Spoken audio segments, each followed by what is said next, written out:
fantastic to be here, and thank you all so much for coming. This is the presentation where you can chew and eat as much as you like because I won't even notice, so go hard. So look, before I start, can I just check in with you all? Can I just get a quick yes from you all if you can hear me and see me? Yes. Thank God for that. I also wanted to make sure I was facing the right way. But seriously, look, the reason I ask you that question is not because I was worried about the tech. I'm actually not worried about the tech. It's because oftentimes when I'm out in the community and I'm, going about my day-to-day life, I often wonder whether people can actually hear me and see me, because I often feel, as a person who's blind and as a woman, quite invisible. Now, as Sian mentioned, it often happens at airports. I was at the airport the other day, in fact, and I was going through security with a colleague, and the security officer said to my colleague, "Can she take her shoes off, please?" And I said, "Excuse me, are you talking to me?" And the security officer said, oh yes, and he did sound a little bit surprised that I could speak, I've got to be honest. He said, yes, I am. I said, well, look, I'm really happy to take my shoes off. That was a lie, not happy, but really happy to take my shoes off as long as you can talk to me directly. That'd be really great. So got through that. Then, same day, I kid you not, we get to the next security officer who is checking our bags. And she says to my colleague, "What's that machine that she's got in her bag?" And my colleague said, "Well, I don't know. She's right here. Why don't you ask her?" And I said, "Well, that's my Braille device. I use it to take notes."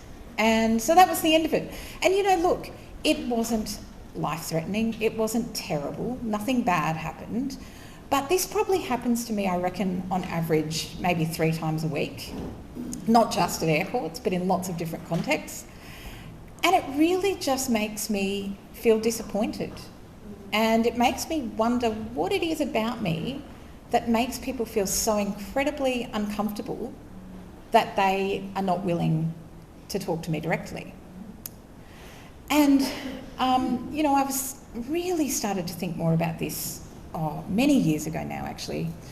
I was travelling with another colleague who I didn't know very well at all, and we had been travelling for maybe 3 or 4 days, I think, and we went to a restaurant for dinner.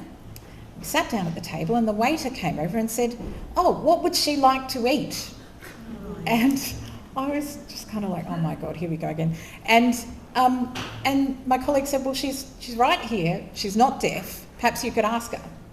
And so we got through that. But then my colleague said something to me that really stuck with me. She said, "Emma, I can't believe this." She said, "We've been together for a few days now." And she said, "I reckon about 6 or 7 times I've counted people just not wanting to engage with you. They'd rather talk to me." She said, is this a common occurrence? Like, does it happen all the time? And I said, "Well, yeah, it does actually." I said, I when I was younger, I used to go shopping with my mum a lot. And, we'd get to the checkout and I'd be the one paying, but the shop assistant would give the change and the purchase to my mum. And same thing with my 2 children when they were really little. We'd go to the shops, I'd pay for the purchases, and the change would be given to them. Really lucrative for them, never needed to give them pocket money, but not so great for my standing as a parent, right? And so, she said to me, she said, "Look, Emma, it's just terrible." She got very indignant, as a lot of people do about this. She said, "But why do you think it happens?" She said, "Do you think they're scared of catching blindness?" And I said, "Oh, geez, I don't know. I hadn't thought about it that way. I don't think so." But I said, "Look, I have seen surveys that tell us that in actual fact, people fear losing their vision more than they fear anything else. Like, it trumps cancer." And so, I said, "You might be onto something. You might be onto something." So I've thought about this a lot since, because it keeps happening. And I've come to the conclusion that really what it is that people are fearful. And to an extent, to be perfectly honest, I can understand why. Because we are a tribal species, right? We human beings have a natural tendency to gravitate towards people who look, sound and behave like us. It's just natural. It's a safety mechanism, actually. You know, evolution tells us that. But, you know, so I can understand it, even though I think the behaviour is terrible and I wish people would stop it. But, you know, I do think that people are fearful, and it's borne out, actually, in some recent comments that one of our Disability Royal Commissioners, Rhonda Galbally, made in her closing comments about the Royal Commission in Australia, where she said, you know, what she's learned is that fear is ever present.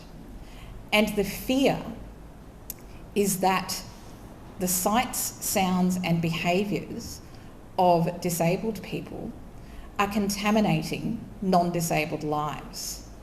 And that the best way that we can solve that problem is by making sure that disabled and non-disabled people are living, working, playing and being educated together alongside each other. And by the way, this issue is not just about disability. This issue happens to people in marginalised communities everywhere. So I just want to make that clear.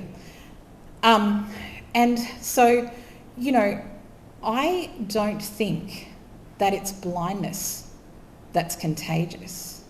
I think it's fear that's contagious. And I say that because I don't actually think that we have to wait until we have government policy change before we can, you know, do something about this. I think all of us right now can do something about this. All of us. Those of us who are marginalised and those of us who are not. And I'll tell you why. Because when I go to the airport and I have these encounters, it makes me fearful of interacting with airport staff. So I'm fearful too. The fear is multiplying right in front of us. And, you know, to the extent that I have now said to my family on many occasions, please don't come to the airport with me. I'll say goodbye to you at home because you know, if you come with me, they'll just want to talk to you, not me. And so you know, that happens. The other thing that makes me really fearful is, you know, I often have to lodge complaints of disability discrimination, far more often than I'd like, to be honest. And, you know, I often have to sit in rooms full of lawyers, nothing against lawyers, but, you know, rooms full of lawyers, and they're usually men, and they're usually of, you know, large corporate entities, and I have to tell my story, which is often traumatic, and I then have to sit there and hope that they believe me, hope that they are convinced that what I've experienced is actually discrimination, and hope that they will do something about it. Now, you know, that makes me quite fearful at times. And what compounds that is that quite often, you know, when they say the things that they think I want to hear in the meeting, and then when we leave the room, no actual policy change occurs. So, you know, I get frightened about that. Now, my husband is also blind, and he uses a dog guide, and he is quite fearful now of catching Ubers and taxis because they often refuse him because of his dog guide, or worse still, they leave him on the side of the road and drive past because they know he can't see them. I shouldn't laugh, it's not funny. But you know, I'm not telling you any of that in any way to make you feel sorry for us, not at all. The point I want to make here is that we are all living with a significant degree of fear, irrespective of who we are and what community we come from. And so, you know, the question is, what do we do about it? Well, Shane Parrish in his book, Clear Thinking, tells us that, you know, fear is a default behaviour. It's not even conscious most of the time. We can't control it. And the best way to disrupt a default behaviour, he says, is to create a ritual. And so you'll be really pleased to know that I've done that for you. I'm going to share it with you in a minute. So we can all use this ritual to let go of fear. But before we do that, I think that it's really important that we sit with a little bit of discomfort for a minute, all of us, about times in our lives when, you know, we've reacted out of fear. Maybe we've gotten angry when we shouldn't have, you know, maybe we've ignored someone because we didn't know how to talk to them, or maybe we've watched people behave in ways that we know are wrong but we've been too scared to speak up about it because we didn't know how they'd react or what the consequences would be. I think it's really important that we sit with that discomfort, but that we have compassion for ourselves, because remember, fear is a default behaviour. And I think we have to let go of the shame that's associated with those behaviours. You know, if you're one of those people that was in the airport, don't worry about it. You're forgiven. We need to move on. And so once you've done that, then we can do this 5-second ritual to help us let go of that fear. And it's actually a handy mnemonic that I've created with the word best, because we all want to be our best selves in these interactions. So B is for breathe. You really need to breathe. People have been telling me this for years. It's true. And it's because we need to let go of our fight or flight response. So breathing is really important. Do that first.